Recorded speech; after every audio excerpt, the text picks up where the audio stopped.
ब्रह्मकुमारी आश्रम पर दीपावली का प्रोग्राम बड़े ही धूमधाम से मनाया गया, जहां पे आश्रम में महालक्ष्मी की झांकी लगाई गई। सभी ने मिलकर दीपक जलाए और महालक्ष्मी की आरती की।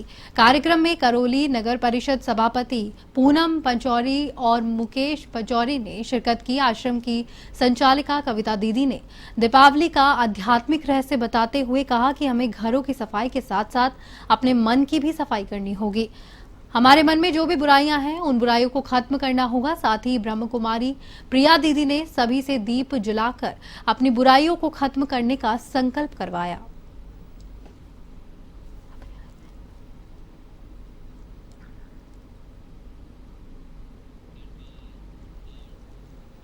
टोंक में गुर्जर समाज ने तालाब और नदी किनारे छांट भर कर पूर्वजों को याद किया। सामूहिक तर्पण कर वर्षों पुरानी रस्म को अदा किया गया। गुर्जर समाज के लोगों ने जलाशय के किनारे एकत्र होकर नए परिधान पहनकर खीर पकवान का भोग लगाया। लोगों ने लीचा डाब, आंधी, झाड़ू, उड़ा पाता की बेल बनाकर पानी में विसर्जित भी किया। इससे पहले समाज के लोग बिना अन्न ग्रहण किए पूर्वजों की पसंदीदा भोजन सामग्री और पूजन सामग्री लेकर तालाब और नदी के किनारे पहुंचे। इस दौरान हमारे संवाददाता कजोड़ गुर्जर ने लोगों से खास बातचीत की।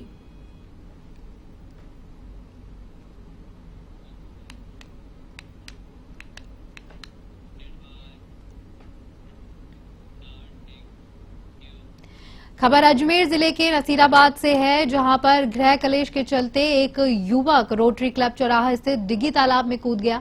युवक के तालाब में कूदते ही लोगों की भीड़ लग गई, जहां पर लोगों की भीड़ देखकर सदर थाना पुलिस मौके पर पहुंची, जहां पर जतन चौधरी ने मौके पर पहुंचकर देवदूत बनकर तालाब में छलांग लगाकर युवक को बेहोशी की हालत में सकुशल बाहर निकाल लिया।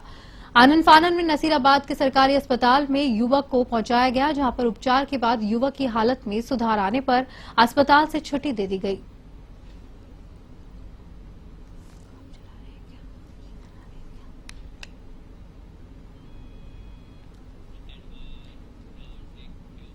झालावाड़ के आवर कस्बे में मध्य प्रदेश जाने वाली निजी बस देवपुरा गांव के निकट अनियंत्रित होकर पलट गई। इस दौरान गनीमत रही कि कोई जनहानि नहीं हुई। इसमें सवार यात्रियों को मामूली सी चोटें आई, जिन्हें सुवासरा अस्पताल में प्राथमिक उपचार के लिए भेजा गया।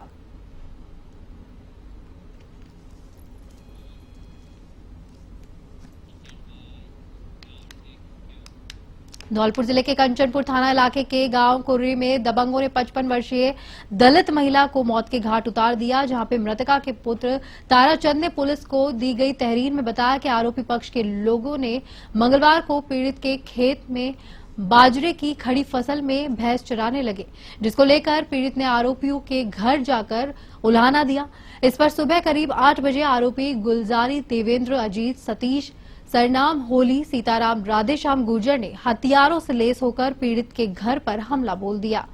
पीड़ितों की लाठी सरियों से पिटाई शुरू हुई। आरोपी सतीश ने पीड़ित की मां रामू के सिर में सरिये से वार कर दिया, जिस पर बेहोश होकर जमीन पर गिर पड़ी और उसकी मौत हो गई। इस मारपीट में ताराचंद, अतवीर, सुजवती, क्रेशर घायल हो गए, जहां पे सूचना पर मौके पर पहुंची पुलिस ने मृतका के शव को कब्जे में लेकर पोस्टमार्टम के लिए भेजा। वहीं पुलिस ने मामला दर्ज करके आरोपियों की तलाश शुरू कर दी है।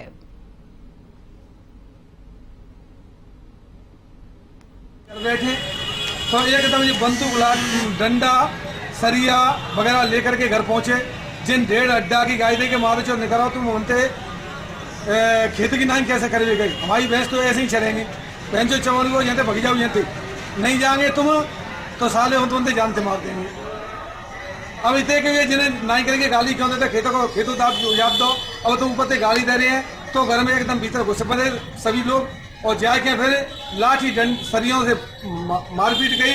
गुलजारी ने एक फायरिंग किया, जिससे ये हौफुम घर में आ गए और दिन में बेदवाली करते रही। तो वही मौके पर जिनकी मां रामो की मृत्यु हो गई। जोधपुर में हत्या का एक सनसनीखेज मामला सामने आया है, जहां पर महिला का 6 टुकड़ों में शव मिला है। हत्या कर टुकड़ों को जेसीबी से मिट्टी के अंदर दबा दिया गया था, जहां महिला की शिनाख्त अनिता चौधरी के रूप में हुई। उसकी उम्र 50 वर्ष बताई जा रही है, जहां पे महिला ब्यूटिशियन और प्रॉपर्टी का कार्य किया करती थी। पिछले 2 दिनों से महिला गुमशुदा थी, जिसकी तलाश की जा रही थी। परिवार द्वारा 27 अक्टूबर की रात को जोधपुर के सरदारपुर थाने में गुमशुदगी की रिपोर्ट दर्ज करवाई गई थी। पुलिस अनिता की तलाश कर रही थी। पुलिस ने महिला के ब्यूटी पार्लर के बाहर लगे सीसीटीवी को खंगाला, जिसमें महिला टैक्सी में सवार होते हुए निकलती हुई दिखाई दी। टैक्सी चालक की पहचान कर उससे पूछताछ की गई तो उसने अनिता को गंगाना में ड्रॉप करने वाली जगह बताई। ऐसे में परिवार और जांच में जुटाए गए साक्ष्य के आधार पर गुलामुद्दीन फारूकी पर शक हुआ। जब उसे उसकी पत्नी और बच्चे से सख्ती से पूछताछ की गई तो उन्होंने बताया कि अनिता को उन्होंने घर के बाहर ही जेसीबी से गड्ढा खोदकर अनिता के 6 टुकड़े कर गाड़ दिया। घटनास्थल की शिनाख्त करने के बाद पुलिस ने जेसीबी से गड्ढा खोदकर शव को बरामद किया, जहां पे पुलिस ने घटनास्थल को सील कर दिया और शव को पोस्टमार्टम के लिए एम्स अस्पताल भिजवाया। जैसे उदयपुर में कन्हैयालाल के साथ में जो गर्दन काटे थे, ये तो उससे भी कई गुना ज्यादा जघन्य अपराध है, क्योंकि बॉडी के कई टुकड़े अलग अलग कर दिए हैं। तो अब देखते हैं, सरकार को भी चाहिए कि ऐसे दरिंदों को तुरंत गिरफ्तार करे। अभी सुबह से जब तक यहाँ न्याय नहीं होता है, जब तक मुलजिम पूरे गिरफ्तार नहीं हो जाते हैं, जब तक कन्हैयालाल की तर्ज पे इनको मुआवजा नहीं दिया जाता है परिजनों को, तब तक समाज के स्तर पे सर्व समाज मिलकर यहाँ पे धरना प्रदर्शन करेंगे। कल रात को क्लियर हुआ, वो उसके मिलने वाले ने कहा, जब मैं दुकान गया शाम को 7:30 बजे, तो 2:15 बजे लगभग तो दुकान पहुंची थी। 10 मिनट दुकान जाके वापस नीचे आ गई।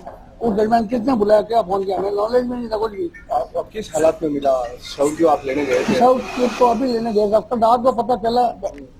उस हमने टैक्सी दुकान के बाद कैमरे चेक किए थे, वहाँ से वो टैक्सी में बैठ के गई थी। इतना पता लगा कि मम्मी सामने वाले को चाबी दे के गए गाड़ी की, तो आज तक कभी ऐसा हुआ नहीं है 25 साल में, तो मम्मी गाड़ी की चाबी दे के और किसी को गए कभी भी कहीं।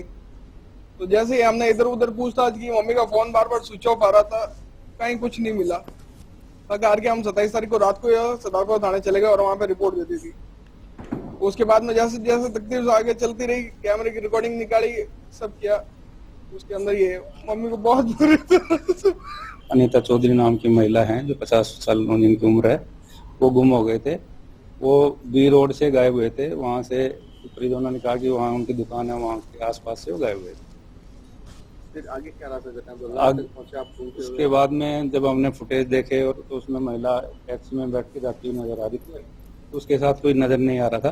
तो बाद में उस टैक्सी जो ड्राइवर था उसकी पहचान करके टैक्सी के नंबर से और उस तक पहुंचे और उसने बताया कि मैं महिला को गंगाना ले जाके छोड़ा है।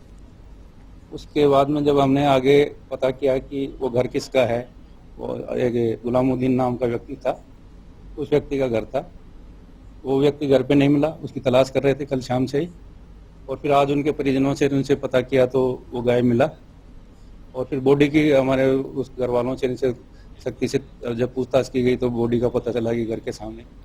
त्योहारी सीजन को देखते हुए उत्तर पश्चिमी रेलवे ने भी यात्री भार को देखते हुए जहां पर विशेष व्यवस्था की है। आपको बता दें कि उत्तर पश्चिमी रेलवे सीपीआरओ कैप्टन शशि किरण ने जानकारी देते हुए बताया है कि त्योहारी सीजन में यात्रियों की भीड़ को देखते हुए उत्तर पश्चिमी रेलवे ने 50 स्पेशल ट्रेनें शुरू की है। साथ ही अन्य ट्रेनों में स्थायी और 148 अतिरिक्त कोच भी जोड़े गए हैं।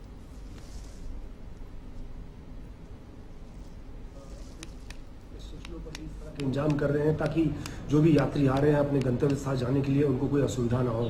इसी क्रम में उत्तर पश्चिम रेलवे द्वारा 50 जोड़ी स्पेशल ट्रेनों का भी वर्तमान में संचालन किया जा रहा है, जो अलग अलग डेस्टिनेशन के हैं।